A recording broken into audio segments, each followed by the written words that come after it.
Nah, man, you cannot not blame your parenting for bro. As each time I keep hearing the stupid stuff, bro, it just gets much more and more annoying. What an idiot!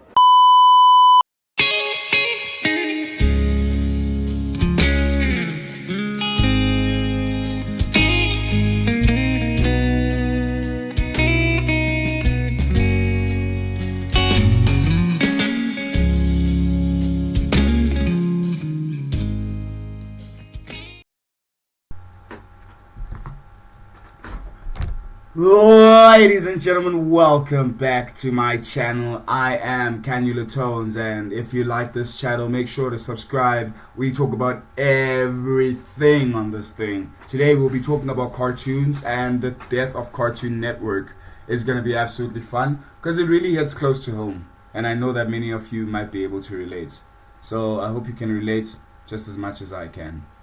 And please enjoy the video. It used to be the cornerstone of Saturday mornings. No school, no homework, just back-to-back cartoons. You know, I really got something to say, right? The fact that there were so many cartoons, bro. There were so many cartoons to pick from on Cartoon Network. It was absolutely insane. The catalog was huge. Like, it was absolutely strong. I don't think there's anyone who can top Cartoon Network's catalog in today's day and age. Nobody. From Eddie and Eddie, Foster's Home of Imaginary Friends, Dexter's Laboratory before it went to Nickelodeon, mind you. SpongeBob. I think it's I don't remember it being a Cartoon Network classic. Maybe it probably was. I wouldn't be surprised. We got Megas XLR. You know, they were just Samurai Jack. Courage the Cowardly Dog, Robot Boy. Man, I could sit here, think for just a second, and I will think of a cartoon. One thing is for sure: this was content before stuff like YouTube and stuff, or content like that. Even though YouTube came out in 2005. But now, the network that defined an era is in an early grave. Today, with 24/7 streaming and endless networks, kids don't have to wait until the weekend. They can watch cartoons anytime, anywhere. Okay, I have to put my +1 on this one. The fact that kids these days just want to stream, right? Fine, I mean, it's today's day and age, right? So let's be realistic. But it'll never be the same to fighting with your family members to try and like get the TV before like your sibling gets it, or like your dad comes home to work and then he takes over the TV. You know, it's shy for that. You know, I mean, you growing up, you don't really have much of a choice, bro. Oh my god, that wasn't really all that funny. That's weird. So exactly what happened to Cartoon Network? Was it streaming giants, shifting habits, or was it an inside job? I have a theory to why Cartoon Network stopped. I feel like the creative aspect of it started dying out in the, I'd say 2013 going up, somewhere there. It started dying slowly because there was a show called Teen Titans Go that started airing on Cartoon Network, and it was absolutely excessive. This is not even just the only cartoon, right? Another cartoon that also, you know, went into that was it was what do you call this? A little longer than a few minutes later. Whoa. What's the name of the cartoon? Johnny Test. Do you guys remember Johnny Test? Guys, Cartoon Network had cartoons, they had content, they had stuff to release to people, you know, for people to see something new, something different when it came to, you know, animation. It was absolutely amazing, man. and they just started spamming episodes like nobody's business because the kids' attention span. This is actually where the attention span started dying out. I'm telling you. If you're a 90s kid, the odds are your childhood is packed with cartoon memories, and most of them aired just once or twice a day. When you came home from school, there was always a full lineup waiting for you, including Tiny Toon Adventures, Animaniacs, We're tiny, we're toony, we all little loony, and in this cartoony, I'm in your TV. I don't know what the that was. Man, you get me. Like, it's not even just Cartoon Network. I don't even mind just talking about cartoons. What an amazing... Oh, man, there was so much content. Thing is, I'm actually limiting my conversation to Cartoon Network, but I actually want to talk about for other cartoons from different channels, you know? Goof Troop. But Saturday mornings was the holy grail. From dawn until noon, it was a marathon of pure animated joy. This was where many millennial kids got their first introduction to Pokemon. Okay, you guys might hate me for this one, right? But Pokemon was not my favorite cartoon that I came across. The only cartoon that was anime, not animated, that I enjoyed the most was Dragon Ball Z. Obviously. It wasn't even on Cartoon Network. Maybe for other countries and stuff, but like where it didn't feature on Cartoon Network and stuff like that. We had to watch it on a different channel altogether. From that is a South African channel. If you know is it SABC2? Yeah, SABC2. I think around 5. If I remember quite nicely, I think it was 5. Something in my head keeps telling me it was around 4. No. Which I feel like is absolutely incorrect. You're incorrect. Saturday morning ruled the airwaves. It seemed like a tradition that would never end, but nothing is forever, not even childhood. Today, flip on the TV on a Saturday morning and you're more likely to find news, game shows, and soap operas. Not a single cartoon in sight. Who could turn off such a beloved tradition? One of the main culprits was the government. While the kids were enjoying their cartoons, their parents were growing concerned. Every Saturday ended with hyper kids begging for toys. This led to new regulations that prohibited certain advertisements for toys and junk food during kids' programming, slashing the profit margins. Okay, I think this one might be a different point at this point. You know? Huh? What do you wait? Like, I mean, what didn't girls like have like Barbie, like for them to like promote Barbie dolls and stuff? Like, kids are gonna want toys, bro. Like, for the fact that they started realizing, oh my goodness, because we have to keep buying toys. Bro, they're children. You have to raise your child to not be spoiled. If you're gonna buy them a toy, maybe once a year. If it's gonna be once every 3 years, let it be. You have to raise your child to actually know what they should, like, they need to be able to be here on this level with you as a human being. You understand? I had toys, but I didn't have a lot. There were even some toys that I would still play with that were broken. Because I was a child. I did not care, bro. I'm seeing this thing. This car still has 3 wheels. Alright, I guess it's a tricycle. Let's drive.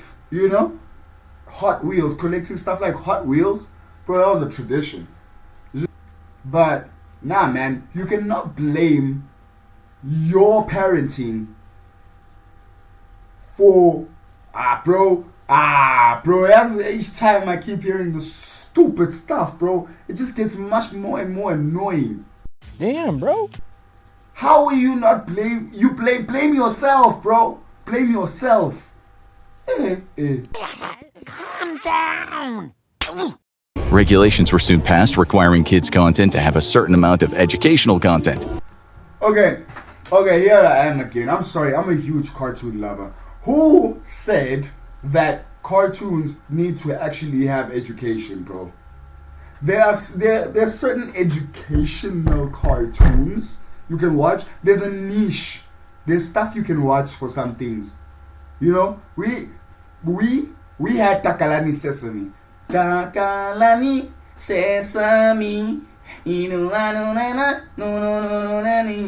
Bro, like, that would teach you stuff. You know, compared to today's, what is this stupid Coco Melon? It's crazy. But we can fix that problem. Actually even disgusting, bro, because it's actually like, I don't know, it's like the government, I might be tripping, the government is kind of like teaching these kids things that they shouldn't know about at a very, very, very early age. That's what I wanted to say. Frustrates me, annoys me, man, really does. The Disney Channel debuted in 1983, and it would be a runaway hit, creating a massive increase in subscriptions and causing kids to beg their parents to get cable. While the early years of the channel focused on live-action sitcoms and TV movies, it would soon host more and more cartoons.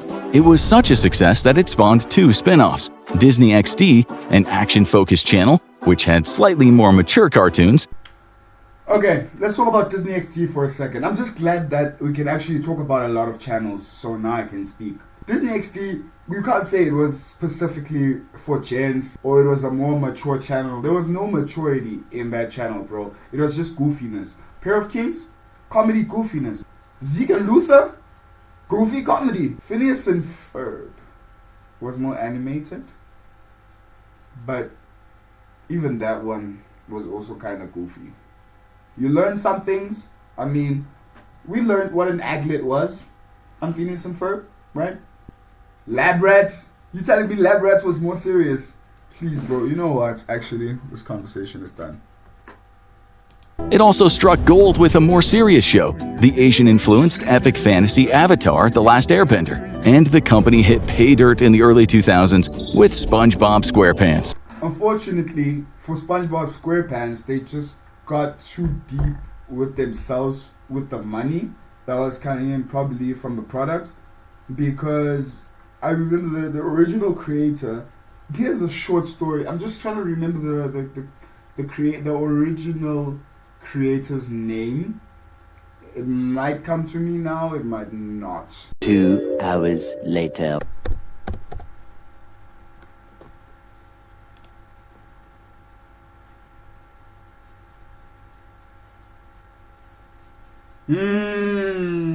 It was Steven Hillenburg, right?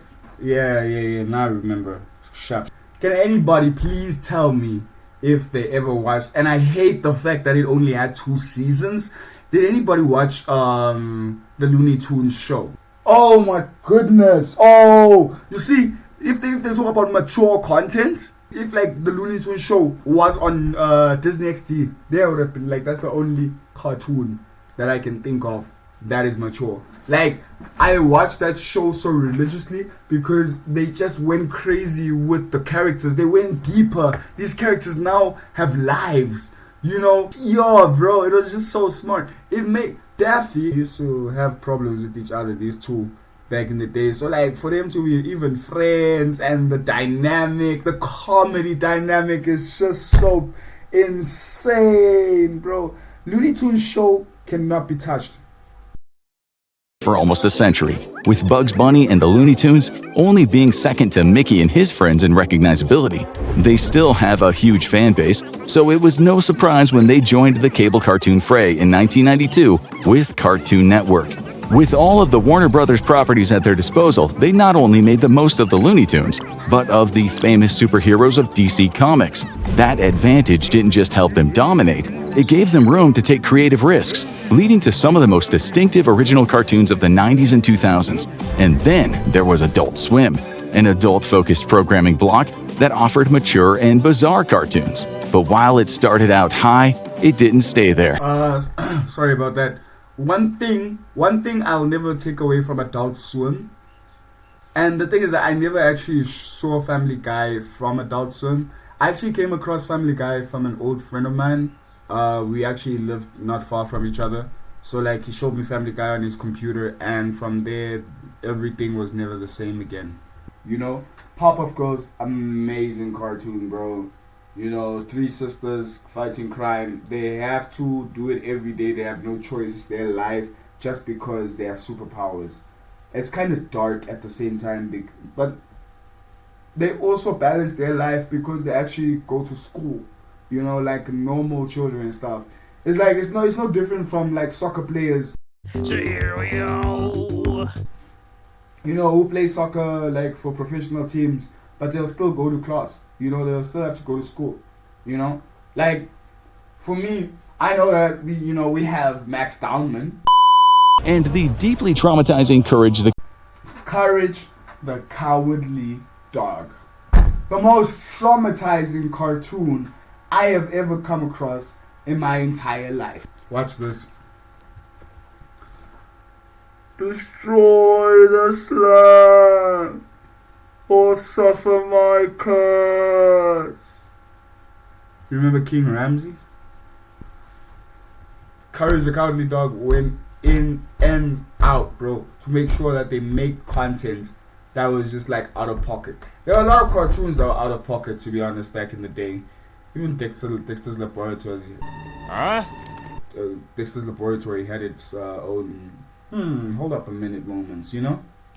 the Cowardly Dog, featuring a tiny pup fighting the eldritch abominations threatening his elderly owners. Let me know in the comments below, right? Let me know, however, even on my social media. Let me know your favorite cartoon. Let me know your favorite time as a child when you watched those cartoons, your favorite memory. You know, break it down for me. I want to hear these stories because I would love to also share more stories about it. But everything good has to come to an end eventually.